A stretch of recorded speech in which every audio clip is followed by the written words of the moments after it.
What up with you guys? You know who it is. It's your boy, John Mike. And today we're going to be digging in how to use or set up the Atom controller by Presonus inside of Ableton Live. This is a really great controller that I just recently picked up to use inside of Studio One. But I also wanted to explore how you could use it inside of other DAWs and other ones that I use like Ableton and Logic. And if you haven't seen the Logic video, it's right up there in the corner. Click on that and it'll take you to see that video if you're interested in that. Now, the first thing you're going to want to make sure you do when you go into Ableton to set this up is go to Preferences, go to your link and MIDI section. And make sure you turn on track and remote. Just make sure that they're set to on. By default, Atom will probably be on, but you can just go to remote and turn that on. So that's the main thing you're going to want to do. So once you've done that, then it's just as simple as hitting the MIDI key if you want to map some different things. Like I've mapped my record button to there. I got my click. I can turn my click on and off.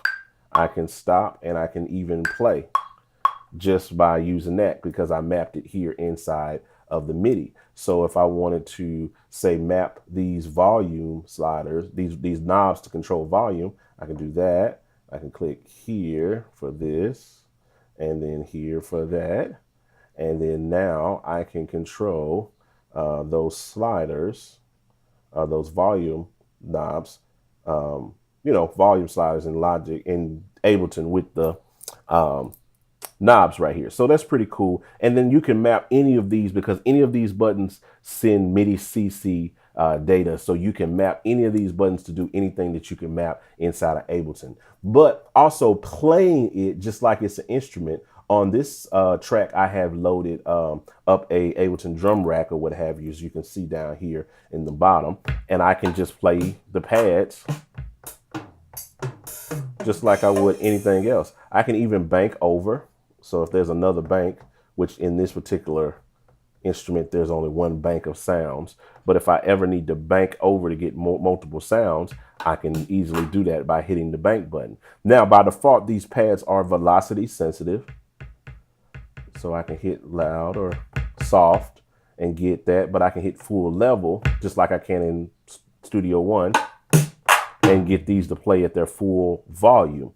But I can also use my note repeat easily, hit my hi-hat.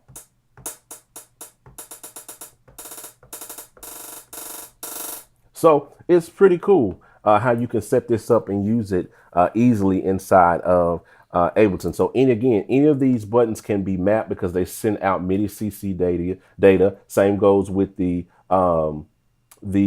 knobs. And you can also map the shift options or what have you. So if you wanted to hold down shift and use this to control pan, then you could do that. You just map it the same way. You hold down shift and turn the knob while you're mapping it on pan, and then you can do that. So, or you could set this up to use it to control scenes. Maybe you're the type of guy that you don't want to use it to play instruments. You want to use it to control your different scenes here in session view. So you could easily do the same thing just by going to map and then going here and hitting the different pads to go down your different settings. So this could be your your live control surface, functioning kind of like an APC or whatever the case may be. But you got 16 pads and you've got all of these different banks. So you got multiple options without doing the math. You got multiple mapping options you can do with the pads to control your entire setup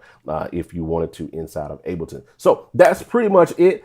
Just a down and dirty how to set it up, how it works, how you could use it, a use case inside of Ableton Live. Hope this helped you. Hope this blessed you. Feel free to hit the like button if you like this, please. That helps this video with the rankings and all of that. If you hit the like button, I just don't say that just to say it. Hit the like button, share it, and feel free to subscribe if you're enjoying this content, because I got a ton of stuff on this video, on this channel that may help you guys out. All right, I'm out. Talk to you guys on the next video. Holla at your boy.